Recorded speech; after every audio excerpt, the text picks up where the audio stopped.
నేను ఒకటే అడుగుతున్నా, వద్దనే వాళ్ళని మీరు మొత్తం ప్రాజెక్టే వద్దంటున్నారా? ప్రాజెక్టు నిర్మించేటప్పుడు నిర్వాసితులుగా మారే వాళ్లకు సరైన సహాయాన్ని అందించాలంటున్నారా? మీకు స్పష్టత ఉండాలి. నిన్న మన ఒక అపార్ట్మెంట్ కు సంబంధించిన చర్చ జరిగింది, ఎందుకంటే అక్కడ జర్నలిస్ట్ మిత్రులు ఉన్నారు. నేను కన్వే చేసిన అది 7 acres ఉంది. ఆ 7 acres లో మూసీ నది ఒడ్డున, ఈసా నది ఒడ్డున ఉంది. అది నదులకు బఫర్ జోన్ 50 మీటర్, నాలాకు బఫర్ జోన్ 10 మీటర్. ఈసా నది ఒడ్డున ఇది నాలా అని చూపించి 2004-05లో బిల్డరు అనుమతి తీసుకొని వచ్చి అక్కడ అపార్ట్మెంట్స్ కట్టింది. 2004 తర్వాత 2012లో చట్టాన్ని సవరించి స్పష్టంగా నాలా అయితే ఎంత ఉండాలి, చెరువులు అయితే ఎంత ఉండాలి బఫర్ జోన్, నదులైతే ఎంత ఉండాలి బఫర్ జోన్, కేటగారికల్ గా చట్టాన్ని మనం ఆమోదించుకున్నాం శాసనసభలో. 2012 నుంచి యాక్ట్ మనం ఇంప్లిమెంట్ చేస్తున్నాం. దాని ప్రకారం మూసా నది గాని ఈసా నది గాని నది ఒడ్డున 50 మీటర్ల బఫర్ జోన్, ఎవరు ఏమి కట్టడానికి వీలు లేదు. కట్టినా కూడా వాటిని తొలగించాలి. భూ యాజమాన్య హక్కులు మీ దగ్గర ఉన్న నష్టపరిహారం ఇస్తారు తప్ప అందులో ఎలాంటి నిర్మాణాలు జరగడానికి లేదు. ఎన్జిటి డైరెక్షన్, సుప్రీంకోర్టు డైరెక్షన్స్,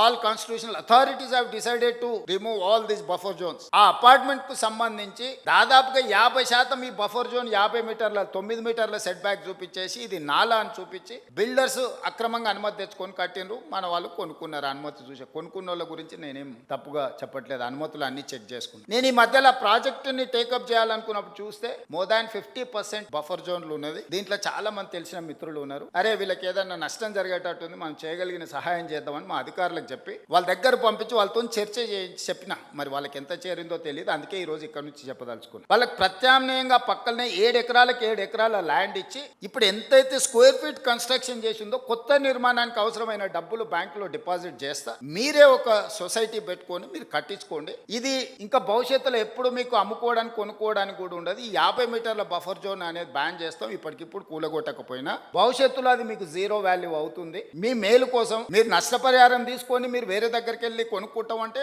మీ ఇష్టం. లేదు అంటే మీ ఎంత స్థలం ఉందో అంతే స్థలం ఆ పక్కన ప్రభుత్వ స్థలాన్ని కేటాయించి ఈ నిర్మాణానికి అవసరమయ్యే నిధులు కూడా ప్రభుత్వం ముందే మీ బ్యాంకులో డిపాజిట్ చేస్తుంది. మీరు ఒక అసోసియేషన్, మీ ఎట్లాగూ అపార్ట్మెంట్స్ వెల్ఫేర్ అసోసియేషన్ ఉంటుంది కదా, మీరు మీకు డిపాజిట్ చేస్తాం, మీరు కట్టుకోండి అని మేము చెప్పినాం. రేపు 13th రోజు తాజ్ కృష్ణాలో పవర్ పాయింట్ ప్రెజెంటేషన్ ఈ మూసీ నది మీద ఫేజ్ 1 మీద ఈ రోజు డీటెయిల్ ప్రాజెక్ట్ రిపోర్ట్ ఇవ్వబోతుంది. గాంధీ స్టాచ్యూకి 5,000 కోట్లు ఖర్చు పెడుతున్నారు. ఎప్పుడన్నా బుర్రుండేటోడు 5,000 కోట్లు ఖర్చు పెడతాడు ఆ స్టాచ్యూకి. స్టాచ్యూ కాస్ట్ 70 కోట్లు. ఆడ విజ్ఞాన మందిరం మొత్తం కట్టడానికి 100+ ఏదో అవుతుంది. టోటల్ కలిపితే కూడా 200 కాదు. అంబేద్కర్ భవన్ కి 220 కోట్లు పెట్టారు, సంతోషం. మహాత్మా గాంధీ ఒక విజ్ఞాన కేంద్రానికి ఒక 200 కోట్లు పెడితే మీకు వచ్చిన కష్టం ఏంటి? దాన్ని 5,000 కోట్లు 10,000 కోట్లు అని చిలువలు పలువలు చేస్తారు. నిజం గడప దాటకంటే ముందే అబద్ధం ఊరంతా తిరిగి వస్తుంది. ఇట్లాంటి దగ్గరనే మహిళా జర్నలిస్టులను నా రిక్వెస్ట్ ఒక్కటే, వాస్తవాలను మీరు ప్రజలకు చెప్పండి.